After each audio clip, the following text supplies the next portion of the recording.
kabisdak. So ayan, today is November 19, yes mga kabisdak. So ang araw na ito, ang petsang ito mga kabisdak, hindi ko talaga makakalimutan. So syempre nanay tayo mga kabisdak, hindi po talaga natin ito makakalimutan ang araw na ito. So ang araw na ito mga kabisdak ay kaarawan ng aking anak na nag-iisang babae na nasa langit na ngayon. So ayan, Abigail, Abi anak, happy birthday in heaven, happy 19th birthday. So mga kabisdak, sa hindi po nakakala, apat po talaga yung aking mga anak, mga kabisdak. Mayroon akong nag-iisang babae, kaso nga lang agad-agad siyang kinuha ng ating Panginoon. So patay na siya nang lumabas sa akin, kaya hindi po niya nasilayan kung gaano po kaganda ang mundo. Di po niya naramdaman kung paano ko sana siya alagaan. So ayan mga kabisdak, inisip ko na lang noon, kaya siya agad-agad kinuha ng Panginoon is hindi po talaga siya para sa akin, hindi siya para sa amin ng papa ko. Isa rin po sa iniisip ko na baka po siya agad-agad na kinuha, kasi nga ay baka ng Panginoon is hindi namin kayang bumuhay ng 3 anak, baka hanggang 2 lang kami, kaya agad-agad siya. So ayan ang naisip ko noon mga kabisdak nung nalaman ko na patay siyang lumabas sa akin mga kabisdak. Mga kabisdak, isi-share ko lang sa inyo, hindi po talaga expected na ganun po ang mangyayari sa kanya mga kabisdak, kasi sa ultrasound mga kabisdak is napaka-healthy po talaga niya. Malaki siyang bata, so napakalaki niyang bata.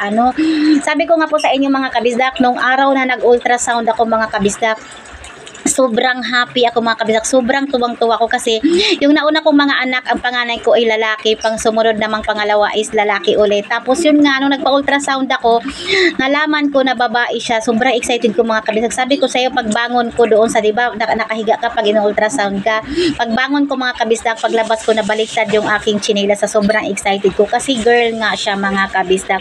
So syempre, kasi naranasan na nating magkaanak ng lalaki, so excited tayo na magkaroon tayo ng anak na girl. Kasi diba pwede natin siya gawing tali-talian yung buhok, maraming pwedeng ayos pag babae ang anak mo, may hikaw, may mga ipit-ipit. So ako pa naman mga kabisdak, yung talaga yung aking gusto, yung inais-ayusan, sinusuklayan, tinatali-talian ang buhok. So sa sobrang excited ko mga kabisdak, ngayon nung nandoon ako sa aking sa ospital na nga at mga anak na wala, hindi ko po talaga iniisip na ganun mga kabisdak. Kaya lang nung pag-ai sa akin, nung nandoon ako sa delivery room, pag-ai sa akin, hindi na nga po ulo ng bata yung kanilang nakapa, kundi po mga cord na yung umbilical cord ba yun ang tawag doon, yung puso niya, yun ang nauna. So mga kabisdak, ayun na nga, kasi sa loob pa lang pala daw ng tiyan ko, umikot sa sobrang niyang laki,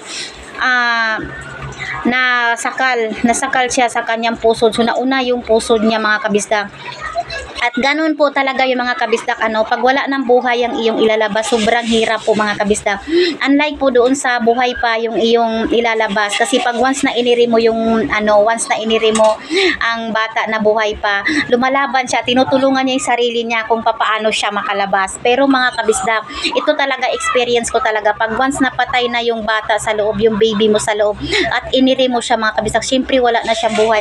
Kahit anong gawin mong ire, bumabalik lang din siya, pumapasok siya papaloob. So sobrang hirap mga kabisdak, at nagbuwis buhay po talaga ako sa kanya para mailabas ko lang siya. Ilang doktor yung nagtulong, hinila siya mga kabisdak para siya mailabas, kasi sobrang laki niya mga kabisdak. Nung lumabas siya, sabi ko sa inyo mga kabisdak, nung lumabas siya, patay na siya mga kabisdak. Naramdaman ko kung ano yung nangyaring hirap sa kanya sa loob pa lang ng aking tiyan, kasi nakaganon siya, tapos parang nalukot yung mukha niya. Naramdam ko yung sakit, kasi nasakal nga siya mga kabisdak, yung nahirapan din siya. Ang laki niya talaga mga kabisdak. Sabi ko sa iyo, yung lumabas pa lang siya, kasi kahit patay na siya, kinuha ko siya, pinatong ko siya dito sa aking dibdib, pinagmasdan ko yung kanyang mukha. Meron siyang mga guhit-guhit na mga kabisdak, kasi ang taba, tapos napakagandang bata. Ayun nga, hindi nga niya nasilayan ang mundo, kasi agad siyang kinuha ng ating Panginoon. So again, happy birthday dyan, Abi in heaven. 19 years old na siya ngayon. Di sana may dalaga ako ngayon mga kabisdak. So ayan lang, magandang sa inyo, magandang umaga, magandang Sunday sa ating lahat. So, ayun lang yung pagka-experience ko sa kanya na hindi man lang talaga niya nasilayan kung gaano kaganda yung ating mundo, kung paano ko sana siya alagaan. So, sana mga kabisdak, hindi ko naman talaga siya, lagi ko siyang sinasama sa aking mga dasal na ang kanya sanang kaluluwa palaging kasama ng ating Panginoon at dalahin siya sa kaharian ng Diyos na walang hanggan. So, ayan mga kabisdak, meron akong anghel sa langit na nagtitingin sa amin kasi anghel ko talaga siyang matatawag kasi wala siyang kasalanan mga kabisdak. Hindi siya nagkamit ng kasalanan kasi patay naman na siya nang lumabas siya sa akin. So nung lumabas naman siya sa akin mga kabisdak, napagmasdan ko siya ng husto talaga yung mukha niya kasi kahit patay na siya, pinatong ko siya, kinuha ko siya sa doktor. Pinatong ko siya dito sa aking dibdib. Oo, syempre mga kabisdak, ang sabi nga nila, mas maganda na daw yun kasi hindi mo siya maalagaan. Hindi mo siya naalagaan, hindi siya ganon kasakit nung nawala. Pero hindi mga kabistak, pag nanay ka ramdam mo, kasi dinala mo siya ng 9 months. Ramdam mo rin pala talaga. Ramdam mo, dinala mo siya, nararamdaman mo siya sa loob ng 9 months sa iyong katawan. So, ayan. Ngayon, ang dalaga ko ngayon is andoon sa heaven, kasama ni Lord, kasama na ni God. Ayan. Ako mga kabistak, hanggang alaala na lang at yan, lagi niya lang kaming tinitingnan, gabayan kasi siya nga ang aming anghel.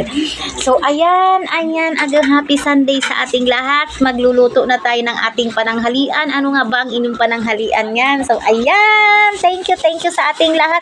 Don't forget to follow me, your kabisdak, Julia.